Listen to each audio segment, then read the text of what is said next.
പ്രിയപ്പെട്ടവരെ, ബ്രഹ്മരക്ഷസ് എന്ന പേര് കേൾക്കാത്ത മലയാളികൾ ചുരുക്കമായിരിക്കും. കാര്യം ബ്രഹ്മരക്ഷസ്, രക്ഷസ്, രക്തരക്ഷസ് ഇത്തരം പേരുകൾ നമ്മുടെ ഗ്രാമീണ കഥകളിലെല്ലാം തന്നെ സുപരിചിതമാണ്. രക്തരക്ഷസ് എന്ന് പറയുന്ന നാടകം തന്നെ വളരെ പോപ്പുലാരിറ്റി ഉള്ള ഒന്നായിരുന്നു. പേടിപ്പിക്കുന്ന ഒരു സത്വം എന്നുള്ള രീതിയിലാണ് ഈ ബ്രഹ്മരക്ഷസ്, രക്തരക്ഷസ് തുടങ്ങിയ പദങ്ങളെ നമ്മൾ ഉപയോഗിക്കുന്നത്.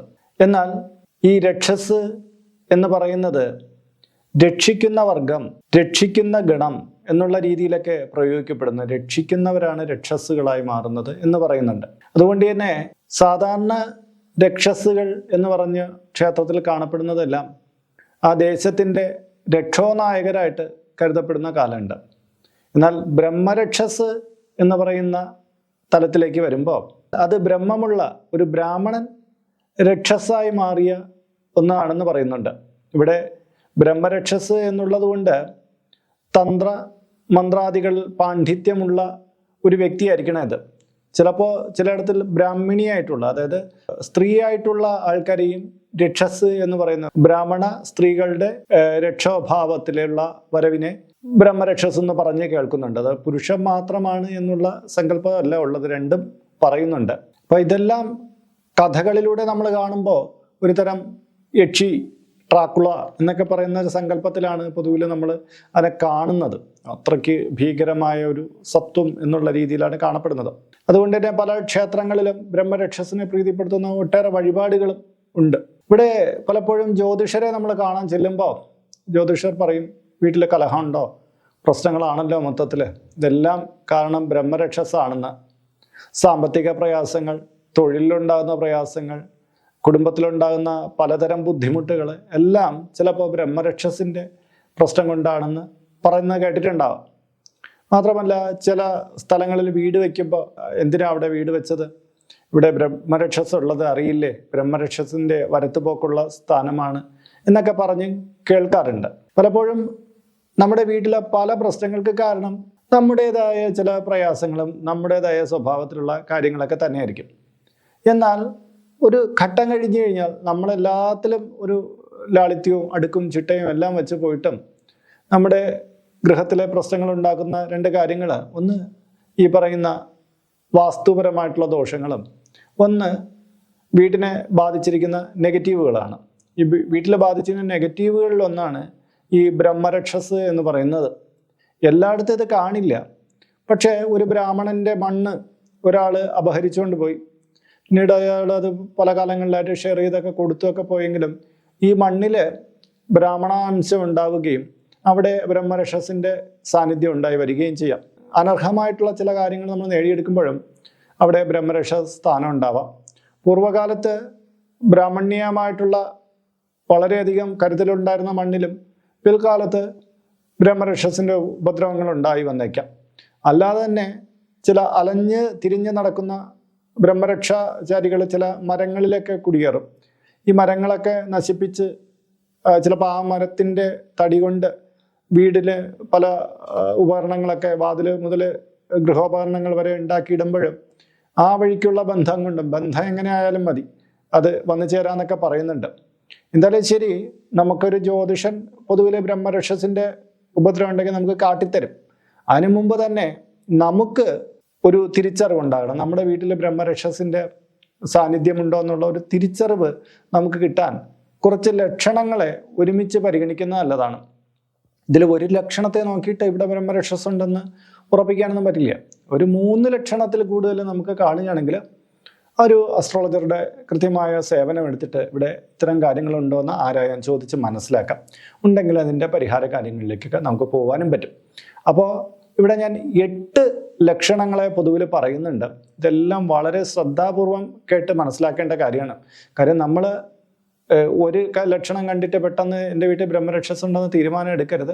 8 കാര്യങ്ങളും ഒന്ന് മനസ്സിലാക്കി വെച്ചിട്ട് ഇതിൽ 3 കാര്യങ്ങളെങ്കിലും ഉണ്ടെങ്കിൽ മാത്രമേ ആ ഒരു രീതിയിലേക്ക് ചിന്തിക്കാവൂ. അപ്പോൾ നമുക്ക് അതെന്തൊക്കെയാണെന്നൊന്ന് നോക്കാം. നമസ്കാരം, ഞാൻ RJ അയ്യർ, ഹരിചന്ദന മഠം. ഇതിൽ ഒന്നാമത്തെ ലക്ഷണം എന്തെന്ന് പറഞ്ഞാൽ വീട്ടിൽ നോൺ വെജ്, അതായത് മത്സ്യമാംസാദികൾ പാചകം ചെയ്യുമ്പോൾ വളരെയധികം പ്രശ്നങ്ങൾ ഉണ്ടാകുന്നു എന്നുള്ളതാണ്. നമ്മളൊരു വീട്ടിൽ പുതുതായിട്ട് വെച്ച വീടാകട്ടെ, നമ്മൾ വാടകയ്ക്ക് താമസിക്കുന്ന വീടാകട്ടെ, കുറേ കാലമായിട്ട് താമസിച്ച് പോരുന്ന തറവാടാകട്ടെ, എവിടെയെങ്കിലും മത്സ്യമാംസാദികൾ പാചകം ചെയ്യുന്ന ദിവസം വീട്ടിൽ വളരെയധികം കലഹങ്ങളുണ്ടാവുക, രോഗങ്ങളുണ്ടാകുക, അനർത്ഥം ഉണ്ടാവുക, സാമ്പത്തികപരമായിട്ടുള്ള പ്രശ്നങ്ങളുണ്ടാകുക, ദാമ്പത്തികപരമായിട്ടുള്ള ബുദ്ധിമുട്ടുകൾ ഉണ്ടാവുക, ഇതെല്ലാം കാണുക. എന്നാൽ നമ്മൾ നോൺ വെജൊന്നും അവിടെ വയ്ക്കാതിരിക്കുന്ന ദിവസം അവിടെ യാതൊരു പ്രശ്നവുമില്ലാതെ ശാന്തമായി കാണപ്പെടുക. വീണ്ടും നോൺ വെജ് വയ്ക്കുന്ന ദിവസം വീണ്ടും പ്രശ്നങ്ങളും കലഹങ്ങളും കൂടി വരിക. ഇതൊരു ലക്ഷണമാണ്.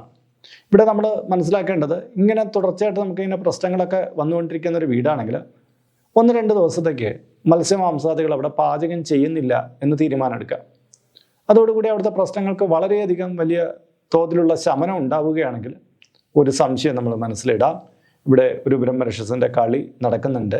വീണ്ടും നമ്മൾ പിറ്റേ ദിവസം ഒന്ന് നോൺ വെജ് വയ്ക്കുന്നവരാണെങ്കിൽ ഒന്ന് വച്ച് നോക്കുക. വീണ്ടും ആ പ്രശ്നങ്ങൾ വീണ്ടും ഉണ്ടായി വരികയാണെങ്കിൽ നമുക്ക് വീണ്ടും ഈ സംശയത്തെ ബലപ്പെടുകയാണ്. അപ്പോൾ ഇതിനെ ഒന്ന് നോട്ട് ചെയ്ത് വെക്കണം. രണ്ടാമത്തെ കാര്യം, ഒരു കറുത്ത പൂച്ച ഒന്നുകിൽ രാവിലെ സമയത്തോ വൈകുന്നേര സമയത്തോ പൂജാമുറിയുടെ സ്ഥാനത്ത് വന്നിരിക്കുക, നിലവിളക്കിൻ്റെ ഭാഗത്ത് വന്നിരിക്കുക, ഇങ്ങനെയൊക്കെ നമുക്ക് ദൃഷ്ടിപ്പെടുകയാണെങ്കിൽ ഒന്ന് ശ്രദ്ധിക്കണം. ഒരു ദിവസം ഏതെങ്കിലും പൂച്ച വന്നിരുന്നതിൻ്റെ കാര്യമല്ല പറയുന്നത്.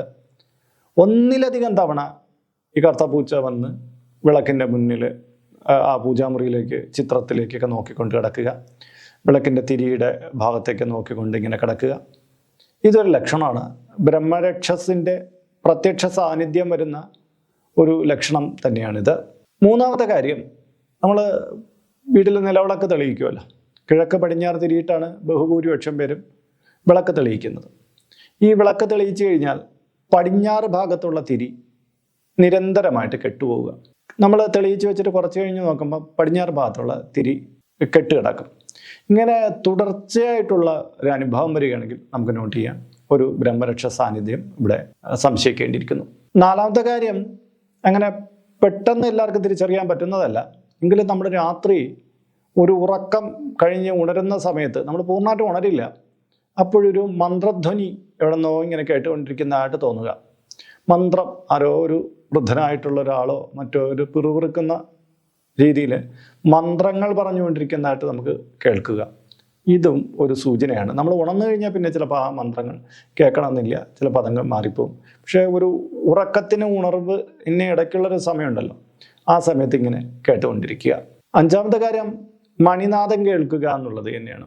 രാത്രി സമയത്ത് എപ്പോഴെങ്കിലും മണിനാദം നമ്മുടെ വീടിൻ്റെ പരിസരത്ത് എവിടെ നിന്നോ ഇങ്ങനെ ഉയരുന്നത് പോലെ കേൾക്കുക. ഈ ഊന്നുവടി ഇടിച്ചതുപോലുള്ള സൗണ്ട് തുടർച്ചയായിട്ട് കേൾക്കുക, ഇതൊക്കെ ഒരു ലക്ഷണമാണ്. ആറാമത്തെ കാര്യം, നമ്മൾ കിടന്നുറങ്ങി പിറ്റേ ദിവസം രാവിലെ നോക്കുമ്പോൾ നമ്മുടെ ഹാളിലോ ചില മുറികളിലോ തുളസി ഇലകൾ, ചില പൂക്കളൊക്കെ ചിതറിക്കിടക്കുന്ന 1-2 എണ്ണം ഇങ്ങനെ ചിതറിക്കിടക്കുന്ന ലക്ഷണം കാണുക. ഇതൊരു വലിയ ലക്ഷണമാണ് കേട്ടോ. കാര്യം ഇത് പലപ്പോഴും ബ്രഹ്മരക്ഷസിൻ്റെ സാന്നിധ്യമുള്ള പല വീടുകളിലും കാണാൻ പറ്റിയിട്ടുണ്ട്. പൂക്കൾ പല മുറികളിലും ഇങ്ങനെ കിടക്കുക, തുളസി ഇലകൾ കിടക്കുക, അങ്ങനെയുള്ളത് അത് നമുക്കൊന്ന് സംശയിക്കാവുന്ന കാര്യമാണ്. ഏഴാമത്തെ കാര്യം, വെറ്റില മുറുക്കി തുപ്പിയതായിട്ട് കാണപ്പെടുക. വീട്ടിൻ്റെ മുറ്റത്ത് ആരോ വെറ്റില മുറുക്കി നീട്ടി തുപ്പിയതായിട്ട് കാണപ്പെടുക. ഒരു ദിവസമൊന്നുമില്ല, അത് ചിലപ്പോൾ ആരെങ്കിലും വരുന്ന ആൾക്കാരൊക്കെ ചിലപ്പം തുപ്പിയിട്ട് പോവുകയാണെങ്കിൽ നമുക്കറിയാൻ പറ്റില്ല. പ്രത്യേകിച്ച് ഈ സെയിൽസ്മാൻമാരൊക്കെ ഇങ്ങനെ വരും, വീട്ടിൽ ബംഗാളികളൊക്കെ ആയിട്ടൊക്കെ വരും, അവർക്ക് ചിലപ്പം തുപ്പിയിട്ട് പോയാൽ നമ്മൾ അറിയാൻ പറ്റില്ല. പക്ഷെ തുടർച്ചയായിട്ട് നമുക്ക് ഇത്തരം കാര്യങ്ങൾ ഒരു കറുത്ത മാർക്കായിട്ട് അല്ലെങ്കിൽ റെഡ് മാർക്കായിട്ടൊക്കെ നിലത്ത് കാണപ്പെടുകയാണെങ്കിൽ ഇതൊരു സംശയം നമുക്ക് ഈ ബ്രഹ്മരക്ഷാദികളുമായി ബന്ധപ്പെട്ട ഒരു ലക്ഷണമായിട്ട് പരിഗണിക്കാവുന്നതാണ്. എട്ടാമത്തെ കാര്യം, കുടുംബ ബന്ധം പുലർത്തുന്നവർക്ക് മനസ്സിലാക്കാൻ പറ്റുന്ന കാര്യമാണ് അവരുടെ ശാരീരിക ബന്ധത്തിന് തടസ്സം ഉണ്ടായി വരിക. അവർക്ക് പ്രത്യേകിച്ച് വേറെ പ്രശ്നങ്ങളൊന്നും ഇല്ലെങ്കിലും അവർക്ക് ശാരീരികപരമായിട്ടുള്ള ബന്ധത്തിൽ ഏർപ്പെടാൻ പറ്റാത്ത തടസ്സങ്ങൾ ഇവർക്ക് നിരന്തരമായിട്ട് വന്നുള്ളൂ. ചിലപ്പോൾ അത് ചില ആരോഗ്യ പ്രശ്നങ്ങളായിരിക്കും, കുടുംബജീവിതത്തിലെ പ്രശ്നമായിരിക്കും. എന്നാലും ശാരീരിക ബന്ധത്തിൽ അവർക്ക് പൂർണ്ണത കിട്ടില്ല. അങ്ങനെയുള്ളൊരവസ്ഥ തുടർച്ചയായിട്ട് സംഭവിച്ചുകൊണ്ടിരിക്കുന്നത് ഈ ഒരു ലക്ഷണത്തിൻ്റെ ആക്കം കൂട്ടുകയാണ്. അപ്പോൾ ഇന്നത്തെ വീഡിയോയിൽ ഞാൻ ഈ 8 ലക്ഷണങ്ങളെയാണ് നിങ്ങളടുത്ത് പറയുന്നത്. ഇതിൽ 3 ലക്ഷണങ്ങളെങ്കിലും നിങ്ങൾക്ക് ഉണ്ടെങ്കിൽ ഇതൊരു ജ്യോതിഷനെ കൊണ്ട് തന്നെ ഈ കാര്യങ്ങളൊന്ന് പരിശോധിപ്പിച്ച് അത് ഉണ്ടോ എന്ന് ഉറപ്പുവരുത്തണം. പിന്നെ ഇതിൻ്റെ കീഴെ കമൻറ്റ് ബോക്സിലും ഡിസ്ക്രിപ്ഷൻ ബോക്സിലും നമ്മുടെ വാട്സപ്പ് ചാനലിൻ്റെ ലിങ്ക് കൊടുത്തിട്ടുണ്ട്. അതിലൂടെ ചാനൽ ജോയിൻ ചെയ്ത നിങ്ങളുടെ പിറന്നാളിന്, നിങ്ങളുടെ കുടുംബ അംഗങ്ങളുടെ പിറന്നാളിന് സൗജന്യമായിട്ട് പുഷ്പാഞ്ജലികൾ ഇപ്പം നടത്തി കിട്ടുന്നതാണ്. എന്ന് രാവിലെ ഒട്ടേറെ വിവരങ്ങൾ നിങ്ങളുടെ വാട്സപ്പിലൂടെ നൽകുന്നതുമാണ്. ഇതിൻ്റെ കമൻറ്റ് ബോക്സിൽ നിങ്ങളുടെ പേര്, നിങ്ങളുടെ വയസ്സ്, നിങ്ങളുടെ നക്ഷത്രം ഇവ രേഖപ്പെടുത്തിയാൽ ഇവിടെ നടക്കുന്ന പൂജാ പ്രാർത്ഥനകളിലും നിങ്ങളെ ഉൾക്കൊള്ളിക്കുന്നതാണ്.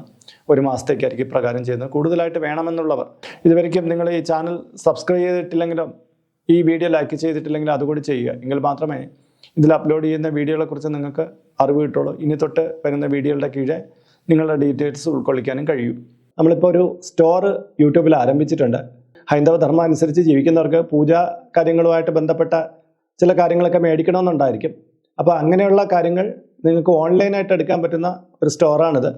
താല്പര്യമുള്ളവർക്ക് അതിൽ പോയിട്ട് അതിൻ്റെ വിലയൊക്കെ നോക്കിയിട്ട് നിങ്ങൾക്ക് താല്പര്യമുണ്ടെങ്കിൽ അതിൽ നിന്ന് മേടിക്കാവുന്നതാണ്. ഇങ്ങനെ നോക്കിയാൽ മതിയാകും. അപ്പോൾ ഇതിൽ കാണുന്നത് എൻ്റെ വാട്സപ്പ് നമ്പറാണ്. ജ്യോതിഷ സംബന്ധമായതും പൂജാ സംബന്ധമായതുമായ അപ്പോയിൻമെൻറ്റിന് വേണ്ടിയിട്ടാണ് ഇത് നൽകിയിരിക്കുന്നത്. നേരിട്ട് വിളിച്ചു കഴിഞ്ഞാൽ കിട്ടുകയില്ല. നിങ്ങളുടെ പേര്, നിങ്ങളുടെ സ്ഥലം ഇവ രേഖപ്പെടുത്തി വാട്സപ്പിലൂടെ മെസ്സേജ് ചെയ്യുക. അപ്പോൾ അഡ്മിനൊരു മാർഗ്ഗനിർദ്ദേശം അയച്ചു നൽകുന്നതാണ്. ആ മാർഗ്ഗനിർദ്ദേശം അനുസരിച്ച് അപ്പോയിൻമെൻ്റ് എടുത്തിട്ട് വിളിക്കാവുന്നതാണ്. അപ്പോൾ മറ്റൊരു വീഡിയോ, മറ്റൊരു വിശേഷമായിട്ട് വീണ്ടും കണ്ടുമുട്ടും വരെ എല്ലാവർക്കും നമസ്കാരം. നിങ്ങളുടെ സ്വന്തം RJ ഹരിചന്ദ്ര മഠം. നമസ്തേ.